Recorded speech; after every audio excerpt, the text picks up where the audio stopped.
Bonjour à toutes, bonjour à tous, je suis très heureux de vous retrouver pour une nouvelle vidéo sur les 5 blessures de l'âme. Aujourd'hui je parlerai de la dernière lors de la blessure de l'injustice. Alors tout d'abord je voudrais remercier toutes les personnes qui se sont abonnées à ma chaîne. Je voulais remercier également du fond du cœur mon amie Lily qui est une très belle personne et que je remercie d'avoir fait, à qui je remercie d'avoir fait un focus sur ma chaîne. Comme je vous le disais, je suis très heureux que vous ayez rejoint cet espace qui pour moi est un espace d'échange et de lumière pour que nous puissions tous évoluer, tous nous guérir, tous vivre mieux, tous ensemble. Voilà le but de la création de cette chaîne, c'est pour ça que j'ai mis un peu de temps effectivement pour la mettre en place. Mais voilà la direction que j'aurais voulu, que je veux lui donner en fait. Je suis aussi un peu désolé parce que je parle du nez, effectivement j'ai attrapé un rhume assez important et du coup c'est un peu difficile de faire cette vidéo dans ces conditions, mais bon on va quand même y arriver. Alors du coup je vais vous parler aujourd'hui de la blessure d'injustice. Alors c'est des personnes qui n'arrivent pas à être eux-mêmes. C'est une blessure qui vient du parent du même sexe. Ces personnes-là en général une froideur, ils sont un peu rigides, ils ont une froideur extérieure, ils ne montrent pas leurs émotions. C'est une blessure qui se développe à partir de l'âge de 4 ans, entre 4 et 6 ans. Voilà, on a l'impression que ces personnes, rien ne les touche. Donc le masque qui est associé à cette blessure est bien sûr le masque de la rigidité.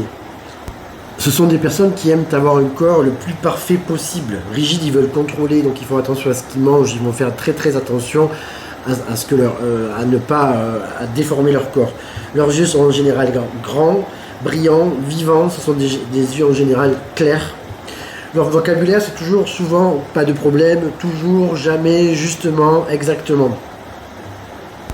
Alors ils ont un caractère souvent perfectionniste, ils sont assez envieux, ce sont des personnes qui croisent souvent les bras.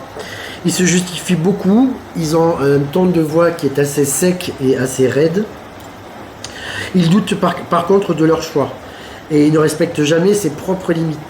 Il met la barre très haute pour lui-même et aussi forcément pour les autres. Ils se contrôlent beaucoup, ils aiment l'ordre, ils aiment les choses bien rangées, ils sont parfois, souvent même froids, et ils ont beaucoup de difficultés à montrer leur affection. Alors ce sont des personnes qui au niveau de l'alimentation vont préférer des aliments plus salés que sucrés, parce qu'ils contrôlent leur poids, comme je vous disais. Ils se justifient et ils ont honte lorsqu'ils perdent le contrôle. Ce sont des personnes qui sont tellement habituées à contrôler tout que s'il y a quelque chose qui arrive et qui n'est pas prévu, qui est un petit peu imprévu, ben ça va forcément les déstabiliser. Alors les maladies qui peuvent s'associer à ce type de blessures sont souvent donc le burn-out, les torticolis, les constipations, les crampes, des problèmes circulatoires, des problèmes de foie, des problèmes de nervosité et des problèmes d'insomnie. Voilà ce que peut entraîner cette blessure-là. Alors le dénominateur commun de toutes les blessures, c'est vraiment l'acceptation. Donc comme je vous l'ai dit aussi dans les autres vidéos, si vous rencontrez une personne qui apparemment a cette blessure, ne pas forcément lui faire remarquer, il vaut mieux amener la personne à se renseigner, à lire des bouquins, parce qu'il y a plusieurs auteurs comme Lise Bourbeau ou autres qui ont traité de ces blessures qui peuvent forcément aider. Alors, comme je vous le disais, à partir du moment où l'ego, une de vos blessures est activée, l'ego donc prend un masque, les masques que je vous ai décrits pour chacune des blessures, et donc il faut arriver absolument à contrôler son ego, c'est-à-dire il faut accepter d'être dans une blessure de trahison, de rejet, d'abandon, d'humiliation ou d'injustice. Il faut vraiment accueillir, accepter sa blessure pour pouvoir ensuite lui donner une autre direction. Une fois qu'on l'a accepté, on pourra guérir de nos blessures. Mais d'abord, on doit les accepter. On ne doit pas faire comme si de rien n'était. Voilà. Donc, vous pouvez, si vous avez des questions, si vous avez des remarques ou si vous avez des sujets que vous voulez à nouveau aborder, me les faire savoir. Par contre, vous m'envoyez un petit mail à raphaël.julian.medium@gmail.com.